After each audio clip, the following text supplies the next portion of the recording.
நாமத்துக்கு மகிமை உண்டாவதாக. இந்த புதிய நாளை தந்த தேவனுக்கு நன்றி செலுத்தி இந்த சத்தத்தை கேட்கிறவங்க ஒவ்வொருவரையும் பிதா குமாரன் பரிசுத்தாவின் நாமத்தினாலே ஆசீர்வதித்து வாழ்த்துகிறேன். இன்றைக்கு கர்த்தர் ஆதாரமாய் கொடுத்த வேத வசன பகுதி சங்கீதம் 25 அதிகாரம் 12வது வசனம் சொல்லுகிறது, கர்த்தருக்கு பயப்படுகிற மனுஷன் எவனோ அவனுக்கு தாம் தெரிந்து கொள்ளும் வழியை போதிப்பார். The one who fear for the Lord will know about the way in which he or she has to walk and reach their destination. That's what this word making us to understand. So கர்த்தர் தாம் தெரிந்து கொள்ளும் வழியை கர்த்தருக்கு பயப்படுகிற மனுஷனுக்கு அவர் தெரிவிக்கிறவராய், அறிவிக்கிறவராய், நடத்துகிறது ஆவியானவராய் அவர் இருக்கிறார். ஸோ கர்த்தருக்கு பயப்படுகிறதுனால என்னென்ன ஆசீர்வாதம் என்று பார்ப்போமானால், கர்த்தருக்கு பயப்படுகிறவருடைய ஆத்மா நன்மையிலே தங்கும். கர்த்தருக்கு பயப்படுகிறவரிடத்திலே கிருபை சூழ்ந்து கொள்ளும். கர்த்தருக்கு பயப்படுகிறவனிடத்திலே கர்த்தருடைய ரகசியத்தை கர்த்தர் வெளிப்படுத்துகிறவராக இருக்கிறார். கர்த்தருக்கு பயப்படுகிறவனுக்கு தீர்க்காயசை கொடுக்கிறவராக இருக்கிறார். கர்த்தருக்கு பயப்படுகிறவனுக்கு தாம் தெரிந்து கொள்ளக்கூடிய அந்த உடன்படிக்கையை அவர் வெளிப்படுத்தி தெரியப்படுத்துகிறவராக இருக்கிறார்.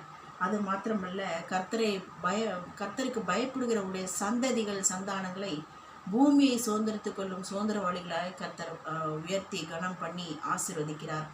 ஸோ இத்தனை ஆசீர்வாதங்களும் கர்த்தருக்கு பயப்படுகிற பயத்திலே கர்த்தர் மறைத்து வைத்திருக்கிறார். நாம் யாவரும் அறிவோம், சங்கீதம் 128:1-6 படியாக கர்த்தருக்கு பயப்படுகிறதுனாலே ஹோல் ஃபேமிலி மெம்பர்ஸோட பிளெஸ்ஸிங்கையும் கர்த்தர் தருகிற தேவனாய், பிள்ளைகளை காணும்படியாய், பிள்ளைகளின் சமாதானம் பெரிதாக இருக்கும்படியாய், சியோனிலிருந்து ஆசீர்வதிக்கும்படியாய் அவர் பிள்ளைகளை ஒலிவு மரங்களாகவே வளரச் செய்கிறார். ஸோ கர்த்தருக்கு பயப்படுகிறது நிமித்தமாக வளர்ச்சி, உயர்வு, கன, மகிமை, மேன்மை, குடும்ப ஆசீர்வாதம், சந்ததிகளுடைய ஆசீர்வாதம், கர்த்தருடைய ரகசியம், நம்முடைய ஆத்மாவே நன்மையில் தங்குகிறதா இருக்கிறது. கர்த்தருடைய ரகசியம் நமக்கு தெரிய வருகிறது. கர்த்தர் நம்மோடு செய்த உடன்படிக்கையை நமக்கு தெரியப்படுத்துகிறார். அவர் நாம் போகும் வழியை நமக்கு தெரியப்படுத்தி அழகாய், அற்புதமாய், ஆச்சரியமாய், அதிசயமாய், உயர்வின் பாதையிலே, வளர்ச்சி பாதையிலே, கனி கொடுக்கக்கூடிய ஜீவியமாய் நம்மை உருவாக்கி அவருடைய சித்தத்தை நிறைவேற்றக்கூடிய உன்னத உயர்வின் பாதையிலே நடத்துகிற தேவனாய் இருக்கிறார். ஸோ கர்த்தர் இந்த கேட்ட வார்த்தையின்படியாக தொடர்ந்து நாம் கர்த்தருக்கு பயப்படுகிற யோசேப்பை உயர்த்தி எகிப்து தேசத்துக்குள்ளே ராஜாவுக்கு அடுத்த ஸ்தானத்தில் உயர்த்தின தேவன் இன்றைக்கும் ஜீவிக்கிறார்.